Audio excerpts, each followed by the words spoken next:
mbokk yi xool leen lii ay téere la subhanallah kenn mu laa doon waxtaanal ndeysaan ci ndimbal borom bi subhanahu wa taala mu dem ba ndeysaan tekki téere yu mu doon takk dem këram andil ma lii xool leen téere lii yéen ni dama kaa daggati xoolal mu ngi nii salte ba nga xamante ni sànni ko ci poubelle bi ay aaya alxuraan ñuy jaxase ak ay chiffres satanique xool leen lii subhanallah xool leen lii lan lay jariñ lii nit ki nga bàyyi fi téere borom bi subhanahu wa taala alquranul karim nga jël fi ay yenn aaya jël ko wëlbati ko jaxase ko ak ay chiffres satanique bàyyi fi ñaan yonent bi sallallahu alayhi wa sallam xisnul muslim téere bi jullit bu ne na ko am lépp loo xam ne soxla nga ko pour yàlla protéger la incha allah taala di nga ko fi gis muy la citadelle du musulman jullit bi lii na ko doy bul dem ci njabarkat bul dem ci seetkat yonent bi sallallahu alayhi wa sallam nee na képp koo xamante ni yaakaar na keneen ku dul yàlla wóol na keneen ku dul yàlla jàpp ni lii moo lay njariñ wala boog lii da lay dàqal lor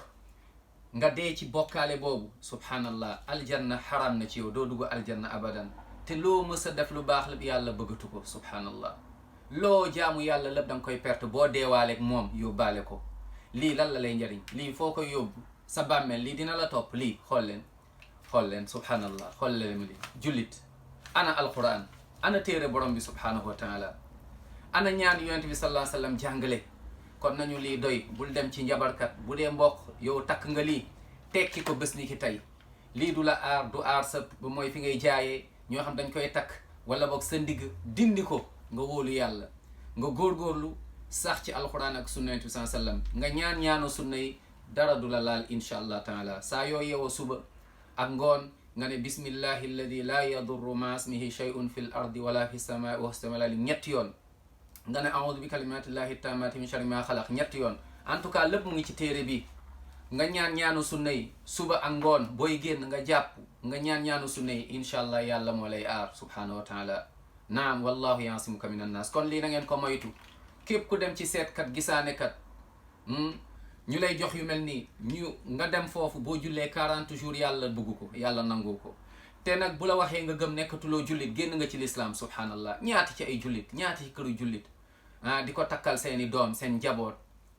te kii nii nee na problème yu dul jeex la am day leb di ko yónnee ay sëriñ pour ñu defaral ko lii nee na daf ko rëccu sax ba tax na yàlla dimbali nañu ba mu tekki ko dem këram dindi li fa nekk li macha allah yàlla na ko yàlla xiir ñu ñun ñëpp ci tawhid kon nañu moytu lii képp ku am téere kuy takk téere na nga ko dindi te yàlla rek a tax incha allah yal na yàlla xiir ñu ci alquran ak sunna yàlla may ñu mujj bu rafet ndax lii du la topp sa bàmmeel lenn lañ lay laaj sa bàmmeel mooy kan mooy sa borom lan mooy sa diine kan mooy sa yonentu kon nañu sax ci alquran ak sunna yal na yàlla musal ci mbirum salte yi xool leen lii subhanallah xoolal ciseau baa ngi ni ba ma ko daggee mbir yu doy waar laa ci gis yal na yàlla sàmmuñu wasalaamualeykum wa rahmatullahi wa barakatu